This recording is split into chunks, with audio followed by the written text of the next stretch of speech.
시작하도록 하겠습니다.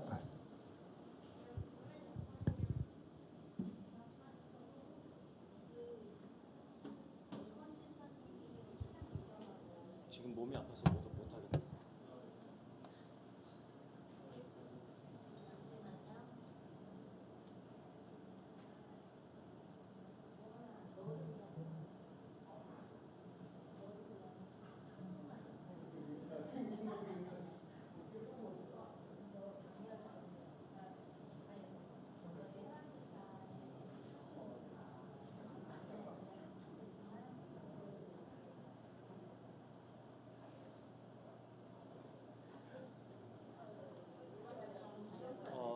We're going to sing. I'm gonna share it with you now.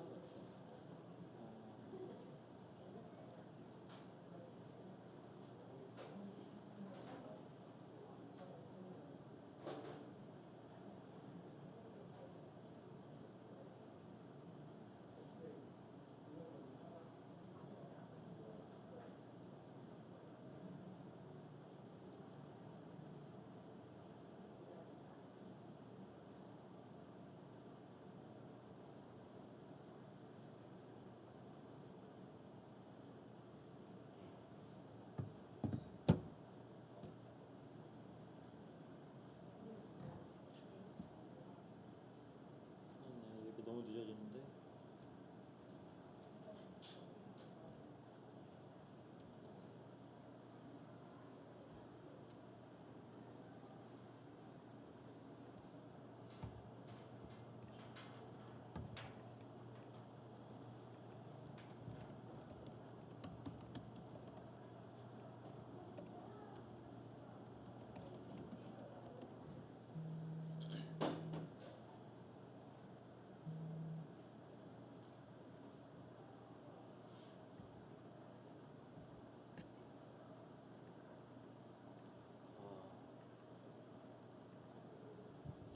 우리 함께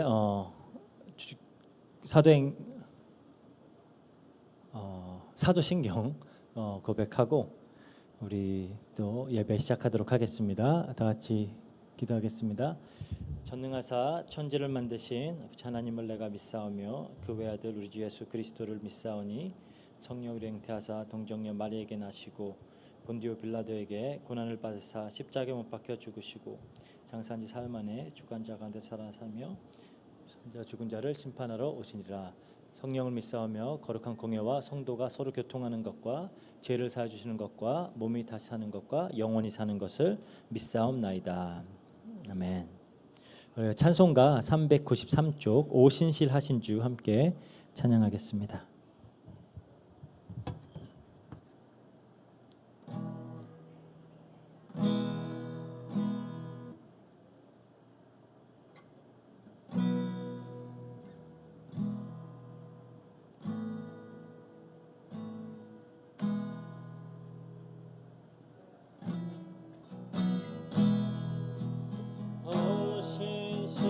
오신실하신 주 내 아버지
우리 시간 말씀 받기 전에 잠깐 기도하고 말씀 듣는 시간 갖도록 하겠습니다.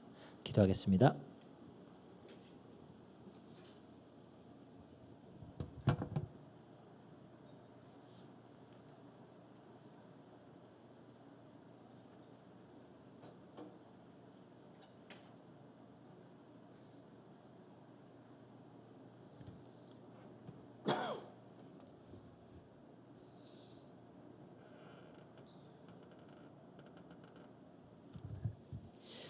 감사드리며 모든 것 우리 주 예수 그리스도 이름으로 기도합니다. 아멘. 네, 오늘은 저희가 레위기서 25장을 함께 살펴보도록 하겠습니다. 우리 지난주에는 그 성소 안에 있는 그 등잔대 그리고 진설병에 대한 그 하나님의 규례와 그리고 이제 하나님의 이름을 모독했다가 돌을 맞아 죽은 그 사람의 기록을 살펴보면서 이 땅에서의 구원의 여정, 이 성화의 과정에 대해서 우리가 살펴보았습니다. 그러니까 이 성도와 교회는 이 땅에서는 늘 하나님과 함께하며 그분의 인도와 그분의 보호 그리고 그분과의 교제 속에서 새 하늘과 새 땅의 소망을 품고 나아가는 사람들이에요.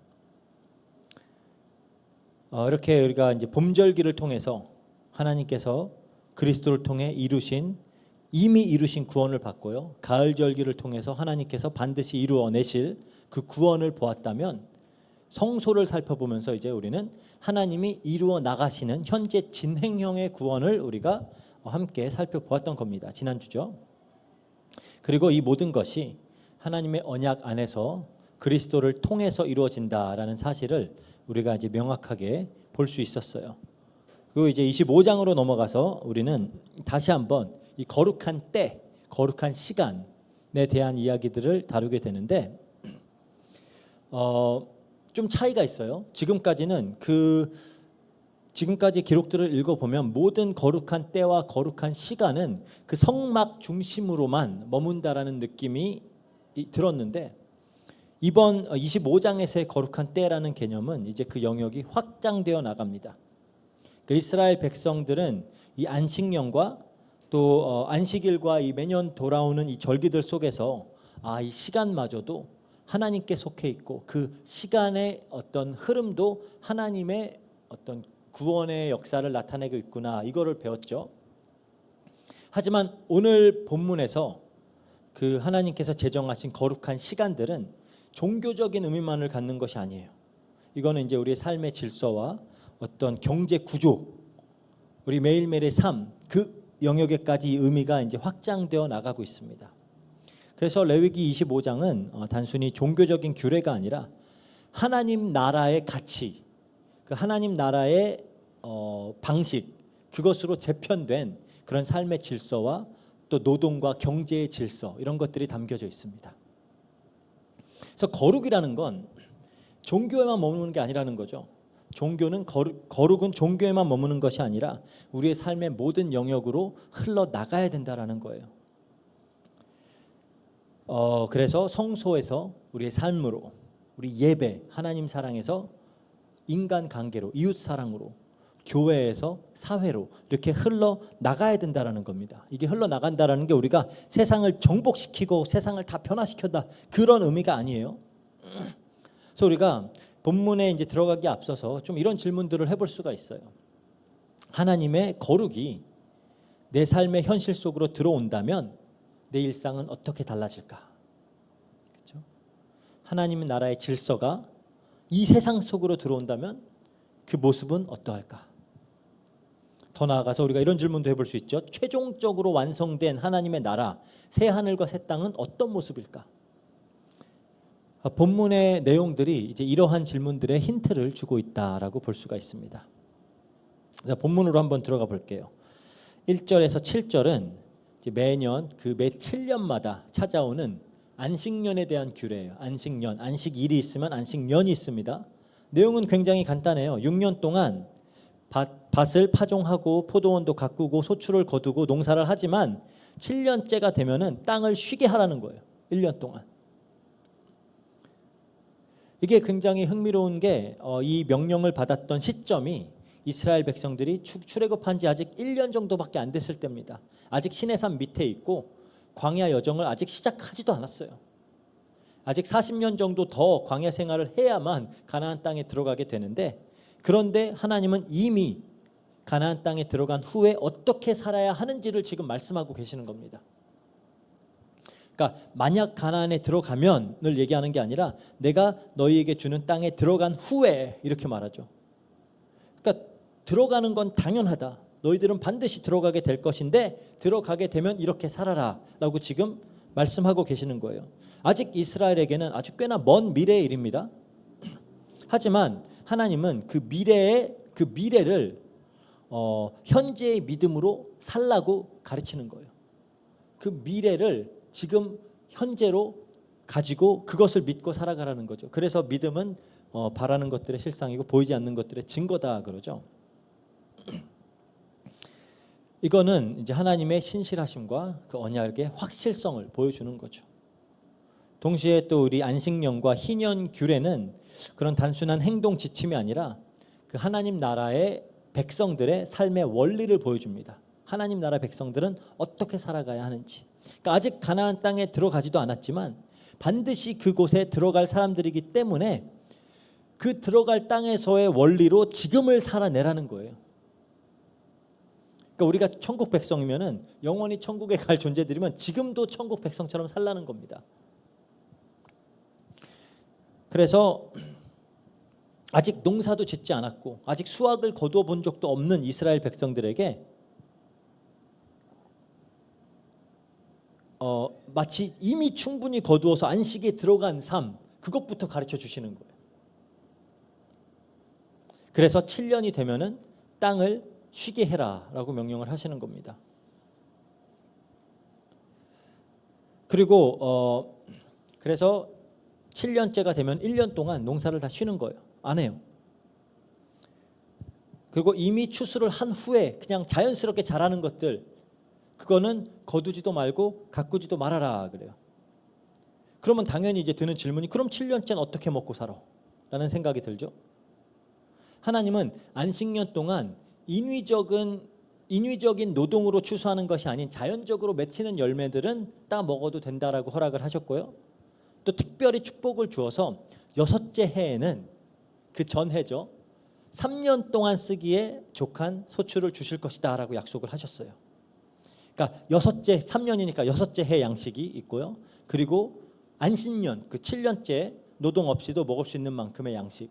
그리고 이제 8년째에 파종을 하면 또 추수 때까지 기다려야 되잖아요. 그때까지의 양식을 다 주겠다라고 그렇게 약속을 해주십니다. 그리고 또 주목해야 될 부분이 안식년에 자연적으로 맺히는 산물에 대해서는 이게 내 땅에서 자랐어도 내 거다라고 소유권을 주장할 수가 없어요. 그래서 가난한 사람들, 종들, 나그네, 짐승들이 다 같이 먹을 수 있도록 그렇게 이제 개방을 해야만 했습니다. 그러니까 이 안식년은 토지와 또 노동자 모두에게 쉼을 주고요. 또 사회적 약자를 돌보는 그런 어떤 제도적인 장치였다라고 생각을 하시면 돼요. 그래서 이제 안식년이란 말이 히브리어로는 쉐미타라고 하는데 이게 내려놓다, 놓아주다, 풀어주다 라는 그런 의미를 가진 샤마트라고 하는 그 동사에서 나온 말입니다. 그래서 또 안식년의 특별한 것 중에 하나는 안식년에는 채무를 면제해 주고요. 또 동족 히브리인 종들을 자유롭게 해주는 그런 것도 관련이 있어요. 이게 이제 신명기에 보면 나오고요. 근데 또 희년, 그럼 이제 희년에 대해서 알아보겠습니다. 이제 안식년은 그런 날이고 희년은 이제 8절부터 이렇게 나오는데 매 50년째, 그러니까 7번의 안식년이 지난 다음에 첫째 해, 그러니까 7, 7에 49, 그 다음 해 50년이 되면은 이제 희년이 되는 겁니다. 그 규례에 대해서 적혀 있어요. 50년째 딱 되는 해에 7째 달 열흘날, 그러니까 대속제일이죠. 그때 뿔 나팔을 전국에 크게 불면 이제 희년이 선언이 되는 거예요. 그래서 이제 희년으로 번역된 그 요벨이라고 하는 단어가 원래 양의 뿔로 만든 그 나팔을 가리키는 말입니다.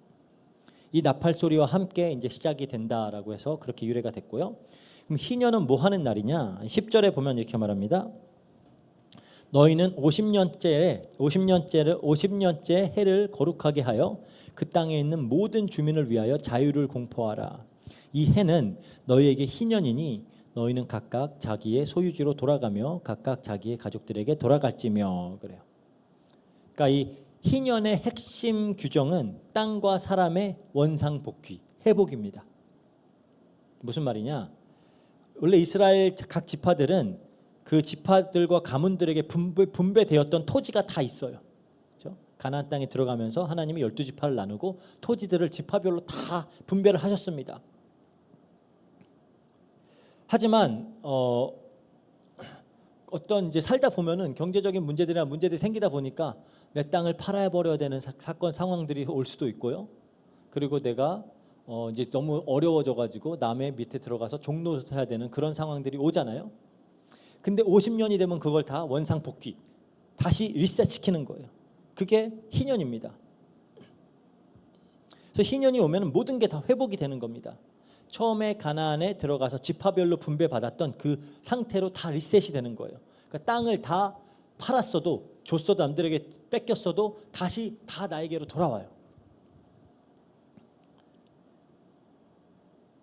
그래서 노예가 됐으면은 이제 자유인 신분으로 회복이 되는 거고요. 그래서 이게 희년은 그 토지 구매할 때도 늘 고려 대상이 됩니다. 그래서 하나님이 어떻게 설명을 하냐? 토지를 사고 팔 때도 남은 희년까지 남은 횟수를 계산해서, 그러니까 약간 임대차 형태로 거래가 된다라고 생각을 하시면 되는 거예요. 그래서 예를 들어서 토지를 구매했는데 희년까지 기간이 많이 남았으면 가격이 높고, 구매했는데 희년이 얼마 안 남았으면 가격을 낮춰서 서로 간에 좀 불이익이 없도록 하는 그런 겁니다. 그러니까 사실 이스라엘 백성들에게 토지에 대한 소유권이라는 건 없어요. 왜? 토지는 다 하나님 것입니다. 그래서 영구하게 팔 수 없어요. 23절에 보면 이렇게 말합니다. 토지를 영구히 팔지 말 것은 토지는 다 내 것임이니라. 너희는 거류민이요 동거하는 자로서 나와 함께 있느니라. 그랬어요. 그러니까 희년은 가난한 자가 영원히 희망을 잃지 않게 재기할 수 있는 기회를 주고요. 또 사회적인 불평등을 주기적으로, 적어도 인생에 한 번은 모든 것이 나에게로 회복되어지는 그런 장치로 이렇게 주어진 거죠. 제가 이제 여기 필리핀에서 또 신학 석사 공부를 할 때 같이 공부했던 한인 선교사님이, 그분은 이제 이렇게 복음 증거 이런 것보다는 좀 사회 운동을 통해서 필리핀을 변화시키고자 하시는 분이었는데, 그분이 주장하는 바가 뭐냐? 이 희년 제도를 필리핀에 도입해야 된다였어요. 될 리가 없죠. 얼마나 욕심이 많은데. 어쨌든 이제 그렇게 막 주장했던 분입니다. 그래서 안식년이 7년 주기로, 7년 주기의 어떤 쉼과 나눔의 규례죠. 쉼과 나눔의 규례예요. 희년은 50년 주기의 자유와 회복의 규례다라고 볼 수가 있습니다. 그래서 이 규례들은 이스라엘을 타 민족들로부터 구분짓는 굉장히 특수한 요소예요. 그래서 이걸 통해서 하나님은 또 언약 공동체라는 정체성을 부여하시는 겁니다. 너네는 달라. 쟤네들은 서로 다 잡아먹고 다 뺏고 노예 삼고 하지만 너희들은 그렇게 하면 안 돼 라고 보여주는 거예요. 그러면서 그들을 거룩하게 보존하시는 겁니다. 그래서 안식년과 희년 규례는 이제 출애굽하여서 광야 여정을 걷던 이스라엘에게 앞으로 약속의 땅에서 지켜야 할 이상적인 공동체의 그런 생활 윤리를 지금 미리 제시해 버리는 거예요. 왜? 이들도 이미 노예살이에서 해방된 지 사실 얼마 안 됐어요. 그렇죠? 그러니까 노예의 삶이 뭔지를 압니다. 그래서 이 규례들은 끊임없이 하나님을 신뢰하고 또 이웃을 사랑하는 삶의 방식을 훈련시키는 거예요. 그래서 안식년마다 농사를 쉬면서 살아야 되는데 그게 인간적으로 굉장히 불안한 일이잖아요. 그렇죠? 하지만 하나님은 6째 해에 3년치를 거두도록 해서 먹이겠다라고 약속을 하시고, 뭘 가르치시는 거냐? 이 만물은 다 하나님께 속해 있다. 하나님이 공급자 되신다라는 그 믿음, 신앙을 사실적으로 훈련을 시키는 겁니다. 그리고 아무 근거 없이 믿으라고 강요하는 게 아니에요. 왜냐하면 광야 40년 그 광야 여정 40년 내내 안식일 전날에 여섯째 날엔 하나님이 안식일 날에 만나까지 이틀치를 항상 내리셨어요. 그거를 40년 내내 보고 이들은 배웠습니다. 그러니까 6년치까지 일하고 7년치를 쉬어도 지금까지 하나님이 하신 게 있기 때문에 그렇게 할 수 있도록 하나님은 계속 그렇게 가르치셨어요.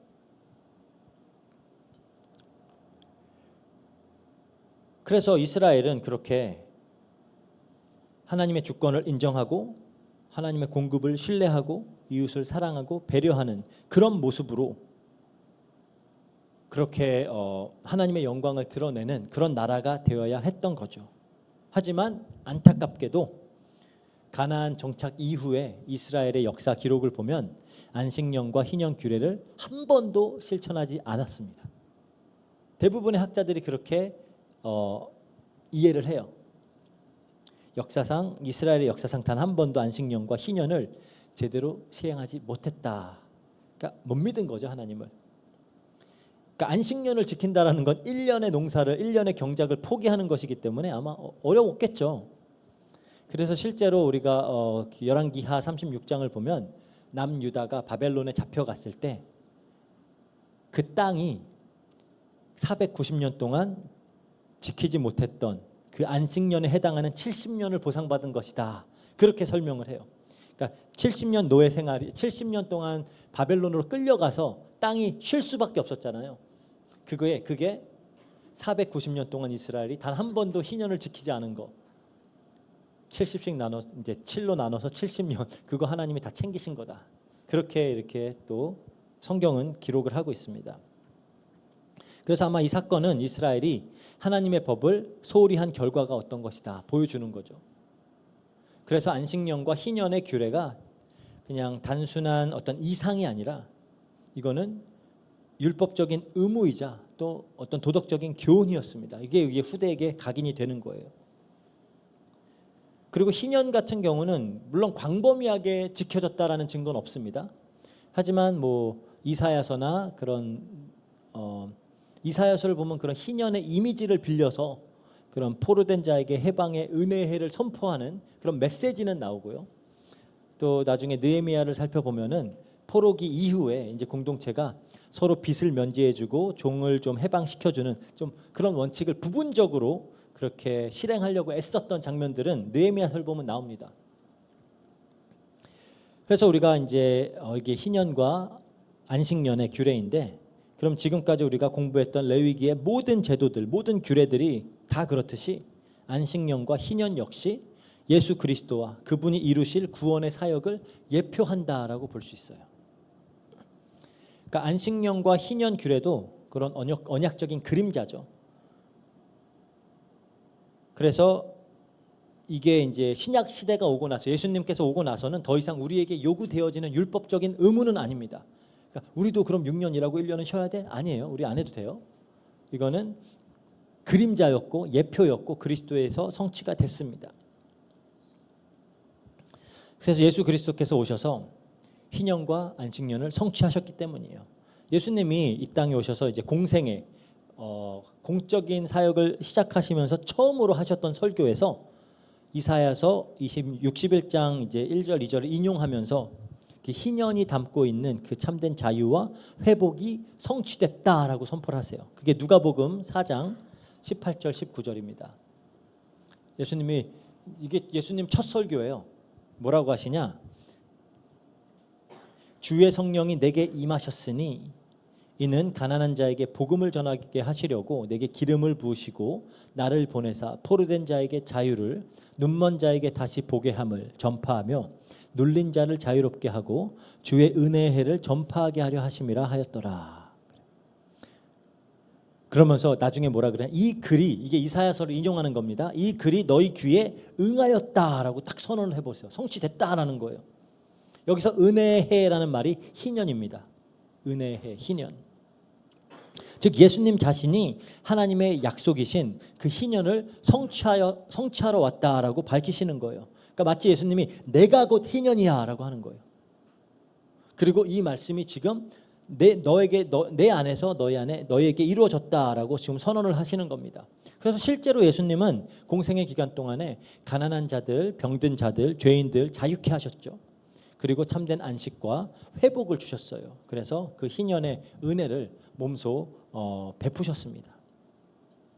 그래서 참된 어떤 안식과 해방의 때가 임한 겁니다. 예수님의 오심과 함께. 특히 이제 흥미로운 사실은 희년을 선언하는 그 나팔이 대속죄 일에 울려 퍼졌다라는 거예요. 이 굉장히 깊은 영적 의미를 갖습니다. 우리가 잘 알듯이 대속죄 일은 속죄 제사를 통해서 하나님과의 관계가 회복되고 또 죄 사함을 받는 그 날이잖아요. 1년에 한 번. 그 날에 그러니까 50년째 되는 날에는 그 대속죄 일의 그 규례를 마친 후에 나팔을 부는 거예요. 그러면서 이제 희년이 선언이 되는 겁니다. 선포가 되는 거죠. 그러면은 그때부터 모든 어떤 빚이 탕감이 되고 모든 속박에서 해방이 되고 이제 희년이 오는 겁니다. 그래서 예수님은 십자가에서 자기 자신을 대속물로 내어 주셔서 우리의 죄책이라고 하는 그 빚을 청산하셨고요. 또 죄와 사탄의 그 종노릇으로부터 우리를 해방시켰습니다. 그래서 참 자유를 주셨어요. 그리고 그 안에서 우리가 한때 우리가 잃었던 그 하나님 자녀의 유업, 그것을 회복시켜 주신 거예요. 그러니까 대속죄 일날 예수님이 죽으심으로써 그 모든 자유와 해방과 회복이 선언이 되어진다라는 것을 그렇게 그림으로 보여주고 있는 겁니다. 그래서 더 이상 우리는 그 이스라엘 백성들은 종이 아니라 자유인으로서 이제 영원한 안식을 누리게 되는 거죠. 그래서 언약 신학적으로 봤을 때 이 구약의 안식일 그리고 안식년은 장차 올 더 큰 안식, 그걸 예표하고 있는 거예요. 앞으로 이제 예수 그리스도가 다시 오고 나면 이 땅에 큰 영원한 안식이 오게 될 것인데 그게 어떤 것인지를 그림자로 보여주는 게 안식일이고 안식년입니다. 그래서 히브리서 4장에 보면은 또 다른 안식에 대해서 얘기를 하고 있어요. 하나님의 백성에게 안식할 때가 남았다. 그렇게 히브리서 4장 8절 9절에 얘기하고 있고요. 그리고 이제 레위기 25장의 그 안식년과 희년은 가나안 땅 자체가 이스라엘 백성들에겐 최종 안식처가 아니었다라는 것을 깨닫게 해주는 겁니다. 왜냐하면은 이스라엘은 7년마다 이 땅을 쉬게 하면서 더 나은 영원한 안식이 있는 나라를 바라보도록 하는 거예요. 즉 안식년과 희년은 장차 이 메시아 왕국에서 예수님이 이루실 그 왕국에서 누리게 될 영원한 안식과 해방의 그림자 그리고 모형이었다라는 겁니다. 그래서 예수님이 마태복음 11장 28절에 수고하고 무거운 짐진 자들아 다 내게로 오라 내가 너희를 쉬게 하리라. 예수님께서 이루실 그 쉼, 안식 그것을 향하고 있는 것이 안식년이고 안식일이다. 그래서 율법의 안식일과 안식년으로 해결하지 못한 그 죄의 짐을 풀어주시는 궁극적인 안식이 예수님 안에 있다라고 예수님이 지금 이렇게 선언을 하시는 겁니다. 그래서 예수 그리스도 안에서 우리는 참된 안식년에 들어간 백성들이 된 거예요. 더 나아가서 예수님의 재림을 통해 이 최후의 희년, 즉 모든 피조 세계 전체가 해방되어지고 새 하늘과 새 땅에서 영원한 안식을 누리게 될 그 완성될 하나님 나라를 이제 보여주고 있는 겁니다. 이렇게 안식년과 희년은 예수 그리스도 안에서 성취된 그 구속의 은혜를 가리키고 있고요. 그 표지예요. 표지로 가리키고 있고 또 동시에 그리스도의 재림과 함께 완성될 영원한 안식과 해방으로 우리의 소망을 고정시켜 주는 겁니다. 그리고 이제 또 본문을 읽다 보면 굉장히 흥미로운 개념이 하나가 등장을 해요. 희년을 설명하면서 어떤 개념이 등장을 하냐? 기업 물을 자라는 개념이 등장을 합니다. 이게 희년 규례를 설명하면서 굉장히 중요한 개념으로 소개가 되어져요. 히브리어로 이걸 고엘이라고 합니다. 고엘. 이게 단어가 되찾다, 되돌리다라고 하는 뜻의 가알이라고 하는 동사에서 나온 단어예요. 고엘. 그래서 고엘은 뭐냐? 되찾는 사람, 대신 값을 치러주는 사람이라는 의미를 가지고 있어요. 25절 볼게요. 만일 내 형제가 가난하여 그의 기업 중에서 얼마를 팔았으면 그에게 가까운 기업 물을 자가 와서 그의 형제가 판 것을 물을 것이요. 기업 물을 자라는 게 있어요. 그러니까 쉽게 말해서 가족이 빚 때문에 잃어버린 것들을 되찾아주는 사람이에요. 대신 값을 치러서 가족을 회복시키는 사람. 그게 고엘입니다. 고엘. 그러니까 희년까지 기다리지 않아도, 희년은 그렇잖아. 50년에 한 번이니까 웬만한 우리가 100년을 살지 않는 한 한 번밖에는 경험을 못해요. 그러니까 희년이 오기 전에도, 희년까지 기다리지 않아도 토지를 돌려받고 노예가 된 신분에서 자유인이 될 수 있는 방법이 있는데, 그게 고엘이라는 거예요. 고엘. 기업 물어주는 사람이 와서 다 대가를 치러주고 자유롭게 하면 되는 겁니다. 그래서 고엘의 역할이 크게 네 가지가 있어요. 성경을 보면은 첫 번째로 고엘은 기업을 되찾아주는, 땅을 되찾아주는 사람입니다. 그러니까 가난 때문에 팔아야 했던 땅, 우리가 막 힘들어지니까 막 어려워져서 사업 망해서 이제 내 거 팔아야 돼서 땅을 팔았어요. 근데 그 땅이라는 것은 옛날에 그런 농경 사회에서는 한 가문의 생존이 달린 그런 삶의 터전이죠. 또 동시에 이스라엘 백성들에게는 하나님과의 언약 관계 속에서는 이 땅은 그들의 정체성입니다. 그들의 정체성이에요. 그래서 고엘은 그 값을 대신 치르고 땅을 돌려주어서 한 가문의 재산과 그 영적 정체성을 보존해주는 역할을 하는 거예요. 그게 고엘의 첫 번째 역할이고요. 두 번째 역할은, 고엘은, 그러니까 기업 물을 자, 고엘은 종이 된, 그러니까 이렇게 인생 잘 안 풀리다 보면은 나중에, 그러니까 원치 않아도 노예로 팔려가서 이제 내 노동을 팔아서 먹고 살아야 되는 그런 이제 자유를 잃어버리는 그런 존재들이 되죠. 뭐 지금 직장 생활도 뭐 그렇게 크게 다르진 않은 것 같은데, 어쨌든 그렇게 이제 종이 돼버린 자들을 자유롭게 하는 자가 고엘입니다.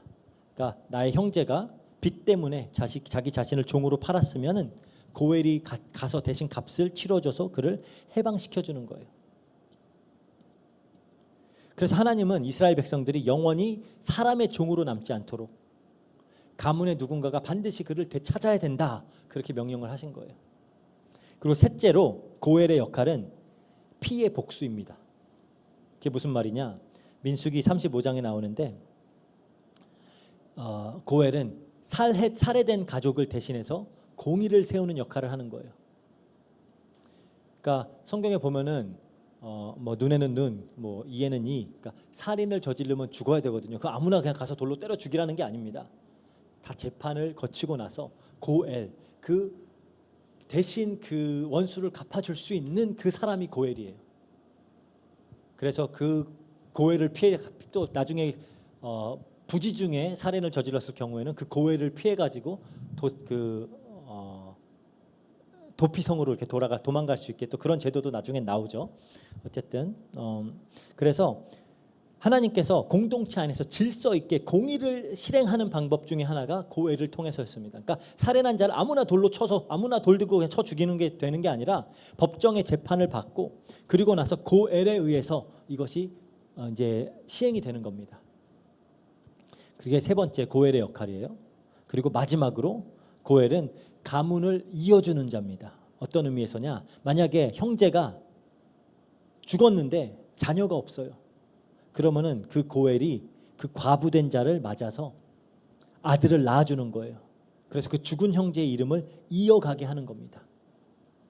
그래서 이 가문의 단절을 막고 하나님의 약속이 다음 세대로 계속 이루어질 수 있도록, 그 언약이 계속 흘러갈 수 있도록 해주는 사람이 고엘입니다. 그래서 굉장히 흥미로운 사실은 율법적 관점에서 이 고엘 제도는 가장 가까운 어떤 친족의 의무였지만, 현실에서는 이 고엘이 되려면은 굉장히 재정적 부담이 커요. 그렇죠? 그리고 또 자기 위험도 감수를 해야 되고 자기 것들을 포기해야 되는 것들이 굉장히 많고 희생이 많이 따랐기 때문에 율법에선 하라고 하지만 자발적인 형태로 실현이 됐습니다. 자발적인 형태로. 우리가 룻기를 보면 잘 알 수가 있죠. 룻기서를 보면은 룻기가 이 고엘 제도를 제일 잘 설명해 주는 책이에요. 보아스가 나오미와 룻이 둘 다 남편이 죽었잖아요. 모압 땅에 가서 남편이 둘 다 죽고 이제 빈털털이 돼서 이제 다시 이스라엘로 돌아온 겁니다. 그걸 보아스가 보고 그 안타까운 현실을 보고 그 땅을 되찾아 주었어요. 기업을 회복시켜 줬죠. 그리고 그 룻을 보아스가 아내로 맞아서 원래 죽었던 그 룻의 남편 말론의 가문의 이름을 이어갈 수 있도록 해준 겁니다. 후사를 세워주는 거예요. 그리고 보아스는 이걸 억지로 행했던 것이 아니라, 왜냐하면 더 가까운 기업 물을 자가 있었어요. 친척 중에 더 가까운 자가 있는데 그가 거부를 했죠. 나 안 해. 할 이유가 없잖아요. 내가 지금 이 여자를 맞이해서 자녀를 낳게 하면은 그 내 아들 되는 게 아니라 딴 사람 아들 되는 거예요. 죽은 사람의 아들이 되고 그 사람들의 기업 다 그냥 남 좋은 일만 해주는 거기 때문에 안 하려고 했는데, 보아스는 그거를 억지로 한 것이 아니라 자발적으로 사랑으로 실천을 했습니다. 그래서 룻기를 보면 고엘이 이런 거구나 우리가 알 수가 있는데, 더 이제 흥미로운 내용은 이사야서에 보면 하나님이 자기 자신을 고엘이라고 소개를 하세요. 그래서 이사야서 43장 1절에 보면 그럽니다. 야곱아, 너를 창조하신 하나님 여호와께서 지금 말씀하시느니라. 이스라엘아, 너를 지으신 이가 말씀하시느니라. 너는 두려워하지 말라. 내가 너를 구속하였고, 여기서 구속하다가 가알, 고엘의 동사형입니다. 내가 너를 지명하여 불렀나니 너는 내 것이라. 그리고 이사야서 41장 14절에 보면 그래요. 버러지 같은 너 야곱아, 너희 이스라엘 사람들아 두려워하지 말라. 나 여호와가 말하노니 내가 너를 도울 것이라. 내 구속자는 고엘입니다. 내 구속자는 이스라엘의 거룩한 이니라. 내가 너희들을 다 회복해내겠다라는 겁니다. 이제 더 이상 가까운 가족의 친족이 아니라 하나님 자신이 고엘이 되겠다라고 선언하시는 거예요. 그럼 어떻게 하나님께서 이 고엘의 역할을 담당하셨냐? 예수 그리스도를 통해서예요. 고엘이 되기 위해서는 가장 가까운 친족이어야만 해요. 친족이어야 되죠. 그래서 예수님은 성육신을 통해서 우리와 같은 인간으로 오신 겁니다. 우리의 형제가 되기 위해서 오신 거예요. 그래서 히브리서 2장 17절에 이렇게 말합니다. 그가 예수님이 범사의 형제들과 같이 되심이 마땅하도다. 그래요. 하나님이신 분이 인간의 육체를 입고 우리의 형제가 되러 오셨습니다. 우리의 고엘이 되기 위해서. 그리고 십자가에서 자기 자신의 목숨을 내어주셨죠. 값을 치른 거예요. 죄의 삭은 사망이기 때문에 예수님이 자기 목숨을 주셔서 값을 치르고 하나님의 언약 백성을 회복시키시는 겁니다. 그리고 우리가 우리 죄로 인해서 잃어버렸던 우리의 기업, 영원한 하나님 나라, 하나님의 나라 백성이라는 그 신분을 회복시켜 주시는 거예요. 죄와 사망 가운데서 종로로 탈 수밖에 없었던 우리를 해방시켜 주신 겁니다. 그리고 예수님은 이제 고엘로서 우리를 사망으로 이끈 그 죄와 사탄에게 복수를 가해주는 겁니다. 권세 있고 강한 왕으로 오셔서 죄와 그 결과인 사망 자체를 멸하여 버리시고 죽음의 세력 잡은 자 마귀를 멸하셨다. 그렇게 히브리서 2장 14절에 얘기하고 있죠. 그렇게 이 언약의 가문, 이 끊어지지 않도록 이어지도록, 이 언약이 계속 흘러갈 수 있도록 그렇게 하신 겁니다. 그래서 구약에서 우리가 가문이다라고 하면 이건 단순히 가족만을 의미하는 게 아니라 우리의 이름, 기업, 정체성, 후손, 언약, 상속 다 의미하는 게 가문이에요. 우리는 죄 때문에 이 하나님의 가문에서 끊어져야 되는 자들인데 예수님이 고엘로 오셔서 우리와 우리의 자녀들이 이제 후사가 되게 하시는 겁니다. 후사. 그래서 로마서 8장 17절에 그러죠. 자녀이면 또한 상속자, 곧 하나님의 상속자요 그리스도와 함께 상속자니 우리가 그와 함께 영광을 받기 위하여 고난도 함께 받아야 할 것이니라. 이렇게 고엘제도, 안식년, 그리고 희년, 고엘제도 다 그리스도 안에서 온전하게 그리고 완벽하게 성취가 되었어요. 그래서 성경 전체는 이렇게 다 예수 그리스도와 그분이 이루실 구원을 가르쳐주고 있는 겁니다. 그래서 우리가 오늘 안식년과 희년 그리고 희년 규례에 포함되어 있는 고엘이라는 제도를 함께 봤습니다. 이건 단지 고대 이스라엘의 경제 제도가 아니라 예수 그리스도 안에서 성취된 참된 구원과 자유와 해방과 안식의 그림자예요. 즉 그 영적 실체가 그리스도 안에서 발견되어지는 겁니다. 그리고 이 그리스도가 이제 그리스도의 몸된 교회와 한 몸을 이루고 계세요. 우리와 성령으로 함께 계시죠. 그렇기 때문에 이거는 어떤 영적인 신비이기도 하지만 동시에 매우 사실적인 현실이에요. 무슨 말이냐? 이 말은 안식년과 희년은 우리 그리스도 안에서 오늘을 살아가는 성도가 살아가야 할 그 삶의 양식과 영적 정체성을 보여주는 그런 모형이다라는 말입니다. 그러니까 더 쉽게 말하면 성도는 안식년적인 삶, 희년적인 삶을 살아야 된다라는 겁니다. 그 모든 것이 성취된 그리스도, 모든 걸 성취하신 그리스도와 우리가 연합되어져 버렸기 때문에 이게 무슨 말일까요? 안식년적인 삶을 살아야 된다. 희년적인 삶을 살아야 된다. 이게 무슨 말일까요? 이건 그냥 단순히 잘 쉬는 삶, 그냥 남의 빚을 탕감해 주는 삶, 그것이 아니라 하나님 나라의 질서가, 그 복음의 은혜가 우리의 삶의 모든 영역과 우리의 모든 관계 속에 스며드는 것을 말하는 거예요. 그래서 그러면 이게 어떤 모습으로 나타날까? 우리가 이제 좀 생각을 해봐야 되겠죠. 가장 먼저 안식년의 핵심은 하나님을 신뢰하고 멈출 수 있는 믿음입니다. 하나님을 신뢰하고 멈출 수 있는 믿음. 한 해 동안 농사를 멈춘다라는 일은 하나님을 향한 아주 뿌리 깊은 신뢰가 없이는 불가능한 일이에요. 우리는 때로 지나치게 염려합니다. 그래서 그 불안이 어떤 과한 일과 그런 일 중독과 그런 아주 과한 일 중독이나 분주함으로 계속 표출이 되는 거예요.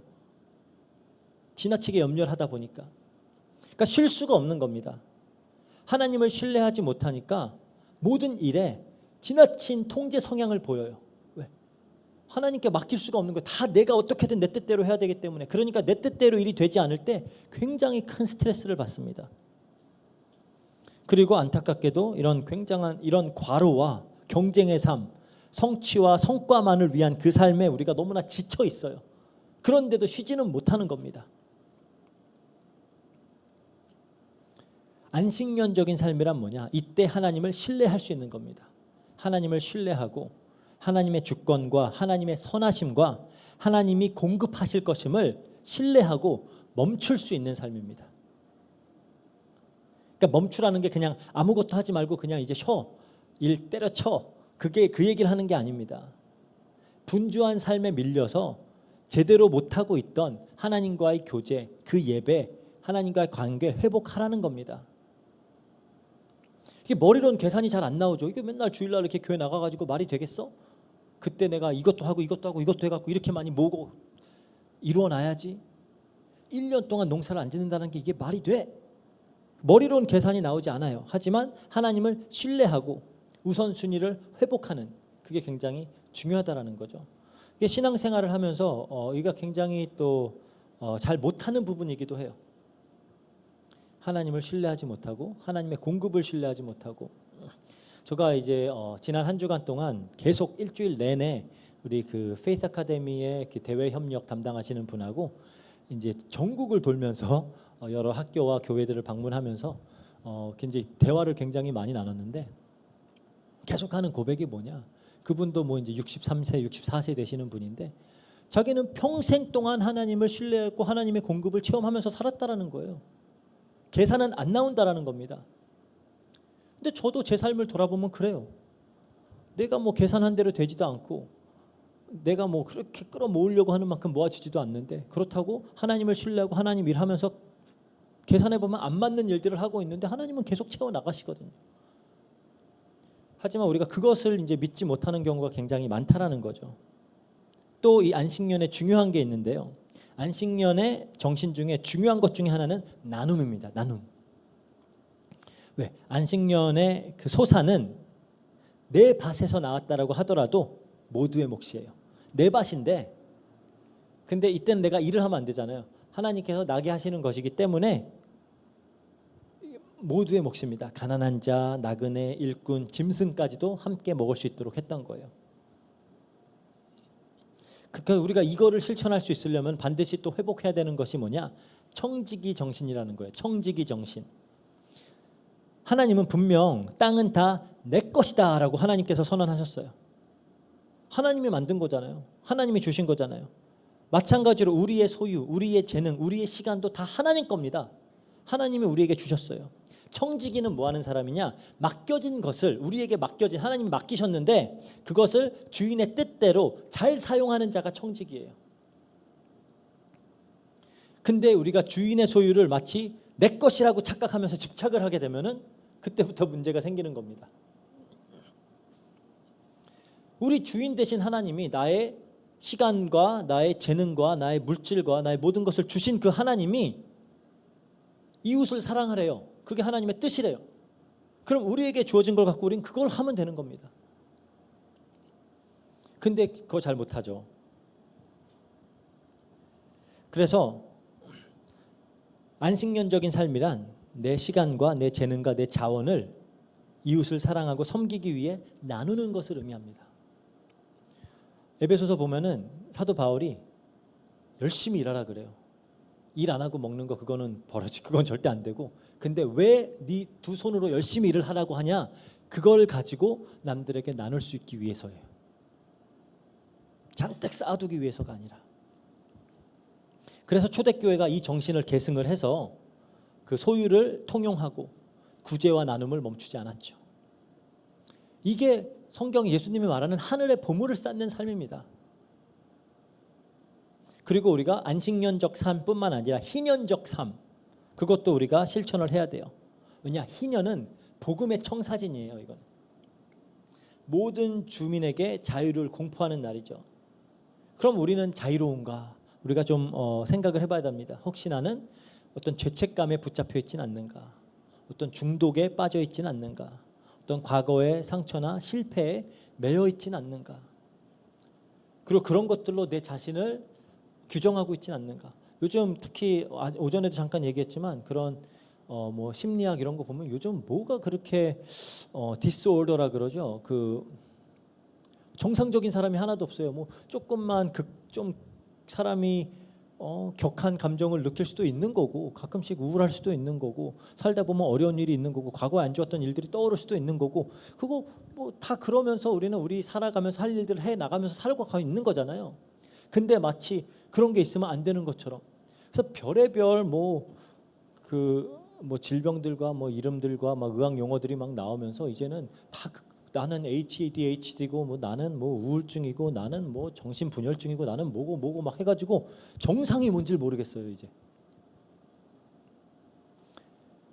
그런 거에 다 이제 붙잡혀갖고 사람들이 살아가고 있는 겁니다. 그러니까 다 이제 내 문제가 뭐지, 이게 뭐 어디에서 이 문제의 원인이 온 거지, 맨날 그거 파고 있으면서 오히려 더 사람답지 못하게 살아가고 있는 모습들을 많이 보는데, 우리가 자유롭냐라는 거예요. 예수님은 우리에게 자유를 주시러 오셨는데 예수님이 말씀하셨습니다. 요한복음 8장 36절에 그러므로 아들이 너희를 자유롭게 하면 너희가 참으로 자유로우리라. 그리고 우리가 이렇게 자유로워야지만 비로소 우리는 희년의 정신인 그 회복, 그것을 실천해 나갈 수가 있는 겁니다. 우리가 자유로워야 우리가 용서할 수 있는 거예요. 우리가 자유로워야 화해할 수 있고요. 오래된 벽들을 허물어 나갈 수 있는 겁니다. 그리고 더 나아가서 직접 고엘의 삶을 살아내신 예수님을 본받아서 작은 고엘들로 살아갈 수 있는 겁니다. 넘어진 자들을 붙들어 주고요, 잃어버린 자를 찾아주고요, 무너진 삶을 다시 세워주는 그런 자들로 살아가는 것이 희년적인 삶이다라는 거예요. 이렇게 사는 게 사실 우리의 체질과 잘 안 맞죠. 그리고 굉장히 힘들 수 있어요. 하지만 우리는 이 땅에 온전히 완성될 그 희년에 대한 소망이 있습니다. 하나님은 이렇게 이 세상을 만드실 거예요. 예수님 다시 오시면은 이제 세상은 이렇게 변합니다. 물론 모든 사람이 그 왕국, 그 새하늘 새 땅으로 들어가는 건 아니겠죠. 하지만 우리는 그리스도 안에서 그 새하늘과 새 땅을 누릴 자들이기 때문에 이게 우리가 영원히 살아가야 될 삶이에요. 그럼 지금부터 연습을 해야 되겠죠. 우리가 군의 그 훈련소를 왜 가죠? 이제 앞으로 2년 동안 군인으로 살아야 되는데 우리는 군인처럼 말하는 법도 모르고 군인처럼 먹는 법도 모르고 군인처럼 걷는 법도 모르고 그래서 그걸 가르쳐주는 게 훈련소잖아요. 이 땅은 우리에겐 뭐냐, 성도들에게는 천국의 삶, 영원한 하나님 나라의 삶을 훈련시키는 곳이에요. 갑자기 우리가 천국 가서 이렇게 안식년적인 삶, 희년적인 삶을 살려고 갑자기 그러면 잘 안 되겠죠. 지금부터 연습하라는 겁니다. 그래서 우리가 도전하는 거예요. 매일을 안식년처럼 쉬고, 이 말은 쉰다라는 게 아무것도 안 하고 쉬는 게 아니라 그랬죠. 우리가 이 세상 것들의 나의 욕심에 그런 쟁취에 성취에 막 거기에 목매어 갖고 단 하루도 못 쉬는 그런 삶을 살지 말라는 거예요.